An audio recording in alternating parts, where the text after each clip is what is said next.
Amyl Durkheim. Amyl Durkheim जो है Comte के बाद समाजशास्त्र के क्षेत्र में सबसे ज्यादा जाने जाते हैं। आज मैं इनकी एक थ्योरी पढ़ाऊंगी आप लोगों को, धर्म का सिद्धांत, the theory of religion. Durkheim की धर्म का सिद्धांत उसको बोला जाता है। ध्यान से समझना आप लोग, धर्म का सिद्धांत, द थ्योरी ऑफ रिलीजन। आप लोगों ने कभी धर्म शब्द सुना है? पीछे धर्म शब्द सुना है? किस वे में सुना है? धर्म किस उसमें सुना है? धर्म शब्द कहाँ सुना है? साउंड कैसी आती? धर्म कहाँ सुना है? सोशियोलॉजी में। हिंदू धर्म, मुस्लिम धर्म नहीं सुना है? अक्सर रोजाना हम आत्मसात होते ही है इस धर्म शब्द से, है ना? लेकिन वास्तव में धर्म शब्द का जो अर्थ है वो बहुत विस्तृत है। ये तो हम संकुचित अर्थ में हिंदू मुस्लिम धर्म की बात करते हैं, लेकिन धर्म शब्द जो रिलीजन है, इसको इंग्लिश में रिलीजन बोलते हैं, इसका अर्थ बहुत विस्तृत है। एमाइल दुर्खीम ने अपनी एक थ्योरी दी थी जिसे कहा जाता है दुर्खीम का धर्म का सिद्धांत। आपने एक किताब लिखी थी किन्होंने? दुर्खीम में, the elementary forms of religious life. ध्यान रखना इस किताब को, जब आंसर लिखेंगे आप लोग इस किताब का नाम जरूर मेंशन करना, the elementary forms of religious life.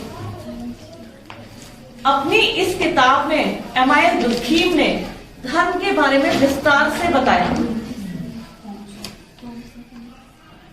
वो ध्यान से सुनेंगे, ठीक है? दुर्खीम क्या कहते हैं? देखो, सबसे पहले धर्म के बारे में दुर्खीम ने बताने से पहले धर्म के बारे में जितनी पुरानी विचारधाराएं चली आ रही थी उसको क्लियर किया। वो विचारधाराएं क्या थी? सबसे पहले धर्म की उत्पत्ति मानी जाती थी कि धर्म की उत्पत्ति वास्तव में ओरिजिन कहां से हुआ, धर्म का अर्थ क्या है। आप लोग, मैं अभी आपसे पूछा था कि धर्म क्या है, तो आप लोगों ने मतलब इतना वो हो गए थे, आप कंफ्यूज हो गए थे मैडम पूछना क्या चाह रही है। समझ आपको पता था, लेकिन कहीं ना कहीं आप लोगों ने जो धर्म है, हिंदू मुस्लिम सिख ईसाई, हम यहीं तक संकुचित अर्थ में सीमित है। लेकिन धर्म कहां से उत्पन्न हुआ, कहां से इसकी उत्पत्ति हुई और धर्म का वास्तविक अर्थ क्या है, दुर्खीम ने अपनी थ्योरी को बताने से पहले धर्म के कुछ सिद्धांतों पर प्रकाश डाला। जैसे एक टाइलर समाजशास्त्री थे, टाइलर समाजशास्त्री थे। आपने बोला जो धर्म है ना वो आत्मा से उत्पन्न हुआ है। मेरी बातों को बहुत ध्यान से सुनना। देखो, मैं बार बार रिपीट कर रही हूं बच्चों, बुक से पढ़ोगे टफ लगेगा, एक बार समझ जाओगे तो दुर्खीम के धर्म का सिद्धांत तुम्हें कभी नहीं भूलोगे। टाइलर कहते हैं धर्म की उत्पत्ति आत्मावाद से हुई। आत्मावाद क्या है? ऐसा माना जाता था व्यक्ति जब मृत्यु को प्राप्त हो जाता है, मतलब जब व्यक्ति की मृत्यु हो जाती है तो उसके अंदर की आत्मा निकल जाती है, उसके अंदर एक आत्मा होती है, आत्मा बाहर निकली, यहाँ व्यक्ति खत्म हुआ, यानी उसकी मृत्यु हो गई, सिर्फ एक शरीर बचता है। और अक्सर हम यही तो सुनते आ रहे हैं, मृत्यु का जो चक्र चलता है, जन्म मृत्यु, व्यक्ति की जन्म मृत्यु। जैसे कार्य करेगा, अच्छे कर्म करेगा तो उसका अच्छा जन्म मिलेगा, अगर बुरे कार्य करेगा तो उसकी बुरी योनि में उसका अगला जन्म होगा। यही हम सुनते आ रहे हैं धार्मिक ग्रंथों में। दुर्खीम कहते हैं कि टाइलर ने बताया कि आत्मा, इसी आत्मा के भय से लोग डरने लगे कि आत्मा होती है। लोगों को पहले यही नहीं पता था कि मृत्यु क्या है। उन्होंने कहा था इसके प्राण निकल गए, इसकी आत्मा निकल गई, इसकी मृत्यु हो गई, लेकिन इसकी आत्मा को मुक्ति नहीं मिली है। और ये हम कई बार सुनते हैं, डिस्कवरी में, बहुत सारे सीरियल्स में, फिल्म में आत्मा के बारे में सुनते हैं। लोगों के अंदर आत्मा को मानने का एक भय पैदा हुआ कि आत्मा होती है, और इस भय ने धर्म को जन्म दिया। उन्होंने कहा अगर हम पूजा करेंगे, पाठ करेंगे तो आत्मा शांत हो जाएगी, आत्मा अपने जो इनके स्थान होते हैं शांति वाले वहां चली जाएगी, वरना आत्मा भटकती रहेगी। ध्यान से समझना मेरी बात। टाइलर ने धर्म की उत्पत्ति के बारे में बताया कि आत्मावाद का सिद्धांत कहा जाता है इसे। आत्मावाद यानी व्यक्ति के अंदर आत्मा होती है। फिर एक बहुत ज्यादा इसको डिफाइन नहीं करूंगी, मैं इस पे फोकस करूंगी दुर्की में। फिर एक आता है धर्म की उत्पत्ति का प्रकृतिवादी सिद्धांत, जो दिया था मैक्स मूलर ने। बहुत सारे कंपटीशन में ये सब पूछते हैं बच्चों। मैक्स मूलर के सिद्धांत को कहा जाता है, धर्म के सिद्धांत को प्रकृतिवादी सिद्धांत। वो क्या था? प्राचीन काल में लोग जब बिजली कड़कड़ाती थी, देखो आंधी तूफान आता है तो उसके सिम्टम्स क्या होते हैं? तुम कैसे लगता है कि आंधी आ गई? बताओ जरा मुझे। हवा चलती है तेज और बादल हो जाते हैं काले और पेड़ हिलते हैं। देखो प्राचीन काल में लोग कड़कड़ाती बिजली, पेड़ों के हवा से तेज हिलने, और कई बार तो पेड़ इतना तेज चक्रवात होता था, तुम्हें पता है कि वो पूरे पेड़ को उखाड़ के फेंक देता था, जड़ सहित उखाड़ के। कई व्यक्ति मिलकर एक पेड़ को उखाड़ कर नहीं फेंक सकते, लेकिन एक हवा, तेज हवा का झोंका जिसे हम चक्रवात कहते हैं, वो उसके अंदर अपार शक्ति होती है और वो अपने आगे आने वाले सारी चीजों को उखाड़ फेंकता है। लोग इस चीज से डरने लगे कि ये आंधी क्यों आई, ये तूफान क्यों आया, ये बिजली क्यों कड़क रही है। ऐसा लग रहा है प्रकृति का रौद्र रूप है। कई बार हमें नहीं लगता जैसे बिजली कड़कती है तो हम डरने लगते हैं, अरे आजकल ये कहाँ गिरी होगी, खुद अंदर से डर लगता है। इसी डर ने, मैक्स मूलर कहते हैं, इसी डर ने लोगों के अंदर भय पैदा किया। फिर वो कहते हैं भगवान जल्दी सब शांत हो जाए। तो आपको पता है थोड़ी देर में जैसे चक्रवात आते हैं, ऐसा नहीं है वो चलते रहते हैं, कभी ना कभी time for the time being वो शांत हो जाते हैं। तो उन्होंने लगा कि हमारी प्रार्थना ऊपर वाले ने सुन ली, अब ये शांत हो गया। मेरी बात को समझने की कोशिश करो। इस समय हम बात कर रहे हैं कि धर्म की उत्पत्ति कहाँ से हुई। धर्म का मतलब हिंदू धर्म, मुस्लिम धर्म की बात मैं नहीं कर रही है। धर्म का मतलब नियम, विश्वास, आचरण, संस्कार, हमारा मानना, मतलब हम किस चीज को कैसे मानते हैं, ठीक है, उसकी उत्पत्ति की बात कर रहे हैं। जब टाइलर ने आत्मावाद को बोला तो मैक्स मूलर ने प्रकृतिवाद को बोला। अब आते हैं हम एमाइल दुर्खीम ने। एमाइल दुर्खीम के धर्म के सिद्धांत में एमाइल दुर्खीम ने अपनी एक किताब लिखी थी, the elementary forms of religious life. आपने अपनी इस किताब में ये बताया कि धर्म क्या है। उन्होंने बोला है धर्म जब एक समूह कुछ नियमों को, कुछ संस्कारों को, विश्वासों को सामूहिक रूप से मानने लगता है, वो धर्म है। यानी सामूहिक प्रतिनिधान की बात करते हैं कि समूह के सभी व्यक्ति, एक व्यक्ति नहीं, मैं कुछ मानती हूं वो धर्म नहीं है। लेकिन हाँ, जब पूरा एक समूह कुछ नियमों को, कुछ विश्वासों को, कुछ आचरणों को इकट्ठे, मतलब सब लोग नतमस्तक होते हैं, मानते हैं, वो धर्म है। अपने धर्म को, सिद्धांत को डिफाइन करने के लिए दुर्खीम ने संसार की समस्त वस्तुओं को दो भागों में बांटा। ध्यान से सुनना, अपने दुर्खीम ने धर्म के सिद्धांत को स्पष्ट करने के लिए समस्त संसार की जितनी वस्तुएं हैं उन्हें दो भागों में बांटा। पहला पवित्र, दूसरा साधारण। देखिए ध्यान से समझिएगा आप लोग। दुर्खीम ने अपने धर्म के सिद्धांत को विस्तृत रूप से बताया। उन्होंने कहा पूरे संसार में दो प्रकार की वस्तुएं होती है, एक जिनको हम पवित्र मानते हैं, पवित्र। अब मुझे पवित्रता की डेफिनेशन बताओ बेटा, तुम किस चीज को पवित्र मानते हो?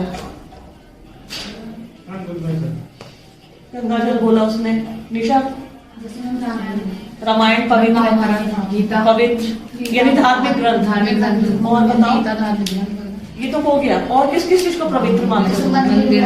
मंदिर को पवित्र मानते हैं, ठीक है, यानी धार्मिक स्थल। हर मूर्ति को पवित्र मानते हैं,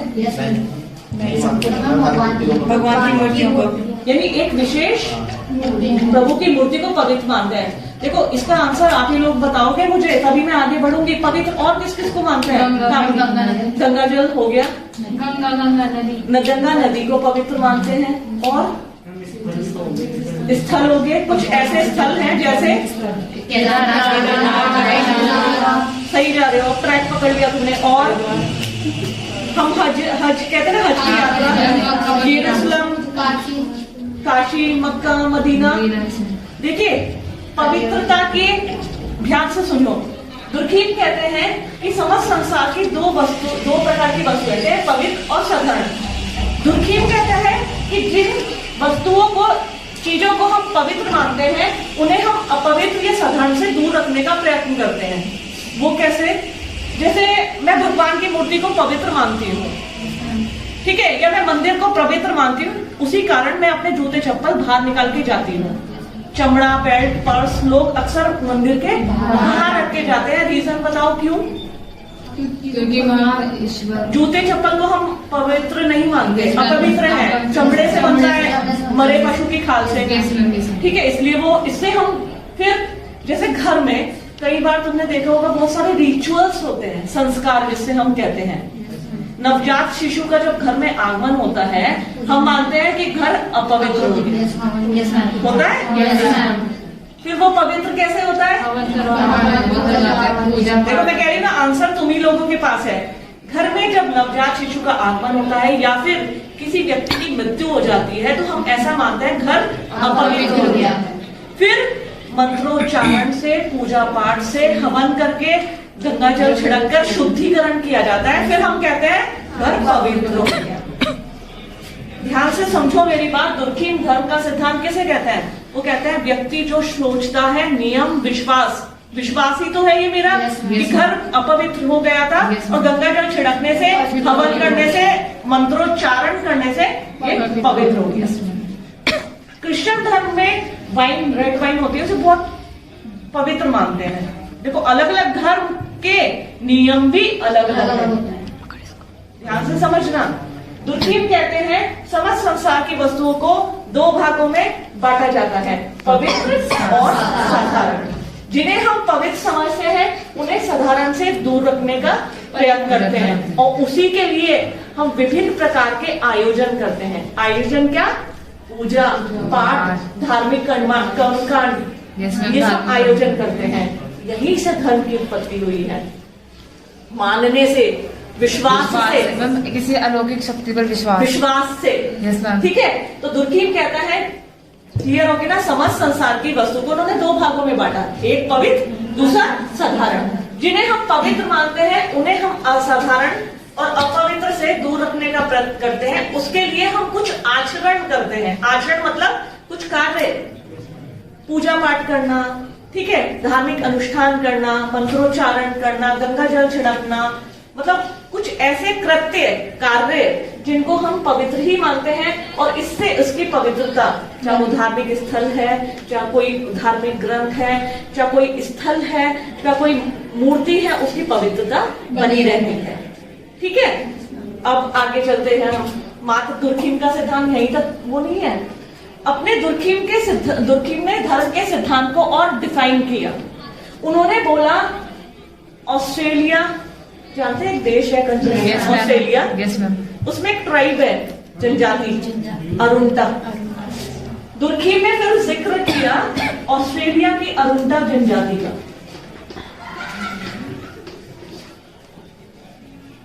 ध्यान से समझना, बार बार रिपीट कर रही हूँ यही बात, क्योंकि कई बार क्या होता है, समझने से हम बहुत अच्छा लिख पाते हैं। दुर्खीम कहता है ऑस्ट्रेलिया में एक अरुंटा जनजाति है।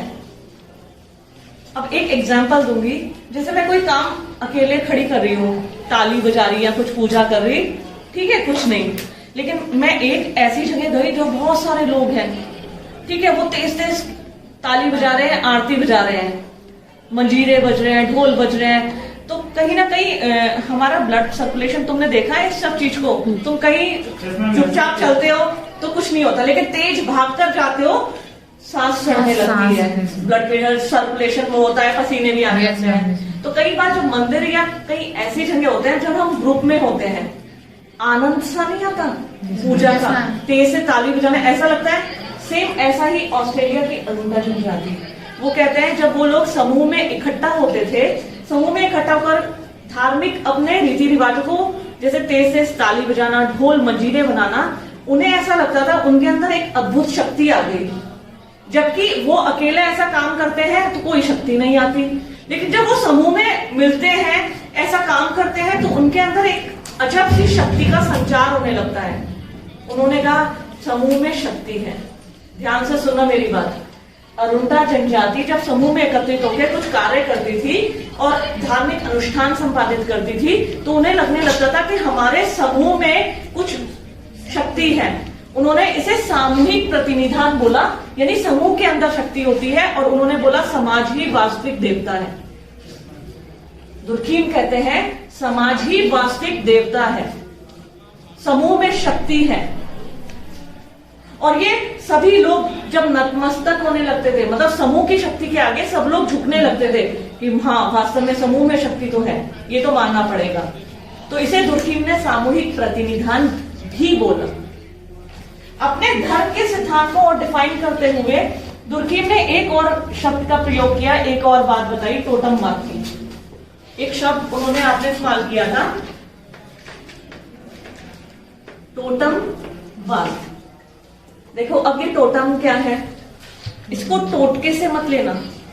टोटम से एकदम साउंड आई, टोटका आई, मुझे आई थी फर्स्ट टाइम जब मैंने दुर्खीम को पढ़ा था कि ये टोटम क्या है। देखो ऑस्ट्रेलिया की अरुंडा जो जनजाति है, वो उनके कबीले होते हैं, अलग अलग कबीले, पूरी अरुंडा जनजाति के अलग अलग कबीले होते हैं। हर एक कबीला किसी एक चीज को पवित्र मानता है। जैसे कोई बरगद के पेड़ को पवित्र मानता है, कोई पीपल के पेड़ को पवित्र मानता है, कोई गाय को पवित्र मानता है, कोई किसी पक्षी को पवित्र मानता है। समझो मेरी बात, टोटम किसे कहते हैं? टोटमवाद क्या है? उस जनजाति के लोग अलग अलग समूह में रहते थे, कबीले जिसे कहते थे, और हर एक कबीले का एक टोटम होता था, यानी चिन्ह। तो उसको वो पवित्र मानते थे, तो उसको वो कष्ट नहीं पहुंचाते थे, अपने घर के आगे उसकी आकृति बनाते थे। आप देखते हैं जैसे क्रिश्चियन धर्म में क्रॉस को पवित्र मानते हैं, क्रॉस को, ठीक है। हिंदू धर्म में ओम स्वास्तिक और स्वास्तिक के चिन्ह को, ठीक है। ऐसे ही सिख धर्म में ओंकार, एक ओंकार सतनाम बोलते हैं ना, ओंकार। मुस्लिम धर्म में भी एक 786 नंबर होता है, उसको पवित्र मानते हैं। कहने का मतलब वो कबीले को लोग किसी ना किसी एक चीज को पवित्र मानते थे। जैसे वो कोई पेड़ भी हो सकता था, पशु भी हो सकता था, पक्षी भी हो सकता था, तो वो क्या करते थे, अपने घरों के आगे उसकी आकृति बनवाते थे। और जैसे गोदना बोलते हैं, टैटूज नहीं रहते, वो उसकी आकृति अपने हाथों में छिपाना बहुत अच्छा मानते थे। फिर उसकी पूजा करते थे। कोई जैसे किसी का टोटम गाय है, अगर कोई व्यक्ति गाय को मार देता था तो वो अपराधी होता था, मतलब वो उसको कष्ट नहीं पहुंचाते थे। तो वहां से ये टोटमवाद, ये भी तो एक विश्वास है। उनका ये विश्वास बढ़ता गया और कहीं ना कहीं ये टोटमवाद का जन्म हुआ। मतलब किसी भी चीज को पवित्र मानना, वही वाली बात अगेन आ गई इसमें, और उसको वो पवित्र मानते थे, उसकी पूजा करते थे। कोई भी पहले शुभ काम होता था, वो अपने टोटम की पूजा करते थे, यानी अपने चिन्ह की। फिर अपने सिक्कों पे, अपने घरों के आंगन में, अपने घरों के घर के द्वार पे उसकी आकृति, फिर अपने टैटू। और जैसे हम नहीं करते कि शादी के कार्ड पे सबसे पहले हम ओम गणेश जी, अपने अपने ओमकार, मतलब अपने अगर कोई क्रिश्चियन है तो क्रॉस के चिन्ह, वह इसको हम पवित्र मानते हैं। तो वो कहते हैं टोटम को सब लोग पवित्र मानते थे, उसको कष्ट पहुंचाना, मारकर खाना, इससे वो क्या करते थे, दूर रहते थे, क्योंकि उन्हें लगता था ये पवित्र है।